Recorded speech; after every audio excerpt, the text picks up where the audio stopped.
नमस्ते बच्चों, welcome back to our channel e Pathshala VVMC. तो आज हम करेंगे क्लास 10th की हिंदी की वर्कशीट नंबर 19 जिसकी तारीख है 17 अगस्त 2020। तो चलिए हम अपनी वर्कशीट पढ़ना शुरू करते हैं। तो आज की ये वर्कशीट हमें बाल गोविंद भगत चैप्टर के संदर्भ में दी हुई है। इसमें बताया हुआ है जो राम वृक्ष बेनीपुरी ने जो चैप्टर लिखा है बाल गोविंद भगत, ये रीति रिवाजों और रूढ़ियों पर सीधे सीधे प्रहार करता है और किन बातों पर ज़्यादा जोर देता है।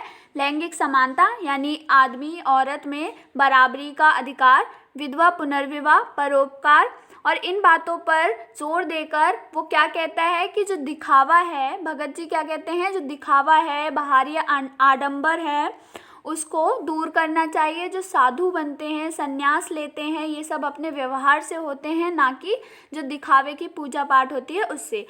और जो यहाँ पे बाल गोविंद भगत हैं वो किसको मानते हैं? कबीर जी को मानते हैं। और कबीर कौन है? कबीर निर्गुण पंथ के संत हैं। वे किसी भी प्रकार के कर्मकांड, पूजा पाठ, यज्ञ, नमाज, अजान में विश्वास नहीं रखते, बल्कि कर्म और व्यवहार में विश्वास रखते हैं। यही कारण है कि बाल गोविंद भगत किसी पूजा पाठ, ढोंग और दिखावापन की बजाय अपने व्यवहार और कर्म पर बल देते हैं।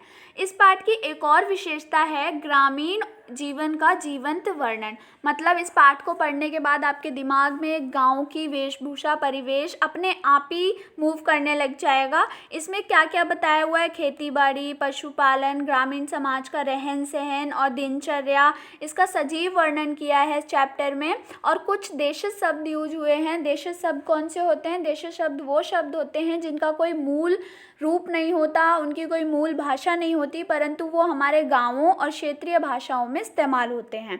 तो चलिए हम प्रश्नों की तरफ बढ़ते हैं।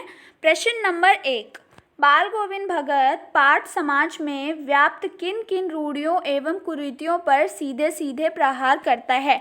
तो चलिए बच्चों हम अपना उत्तर देखते हैं। तो बच्चों इसका उत्तर है बाल गोविंद भगत पाठ में निम्नलिखित सामाजिक रूढ़ियों पर प्रहार किया है। फर्स्ट पॉइंट इज, किसी की मृत्यु होने पर लोग दुख मनाते हैं, परंतु भगत के पुत्र की मृत्यु हुई तो उन्होंने कोई दुख नहीं मनाया। सेकंड पॉइंट है, औरतों से क्रियाकर्म नहीं करवाया जाता, परंतु उन्होंने अपने पुत्र की मृत्यु पर मुख्याग्नि किससे दिलवाई? अपनी पुत्र वधू से। थर्ड पॉइंट इज, भगत ने अपनी पुत्र वधू को उसके भाई के साथ भेज दिया। क्यों?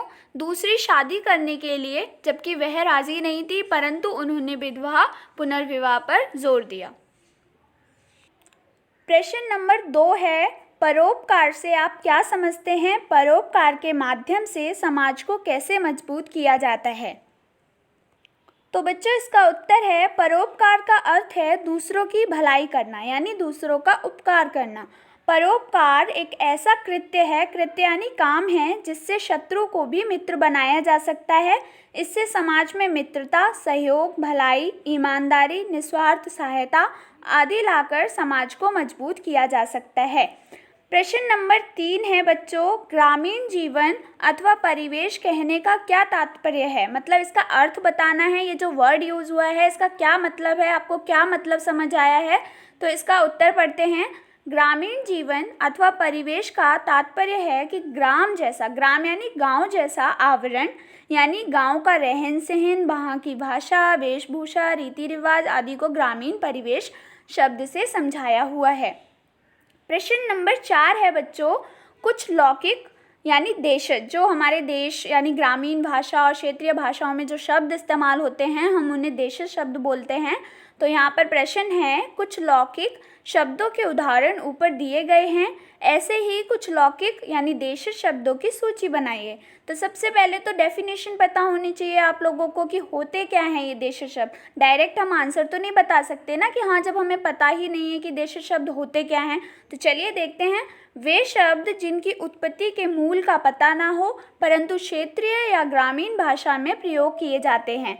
तो यहाँ पर मैंने आंसर लिखा है लोटा, कटोरा, डोंगा, डिबिया, खिचड़ी, खिड़की, अंटा, चिड़िया, जूता, कलाई आदि।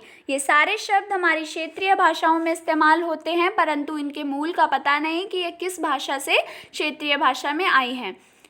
एट लास्ट बच्चों, आई होप आपके लिए ये वीडियो हेल्पफुल रही होगी, तो प्लीज़ लाइक करिए, कमेंट करके बताइए, and yeah don't forget to subscribe our channel, and also don't forget to follow us on Instagram account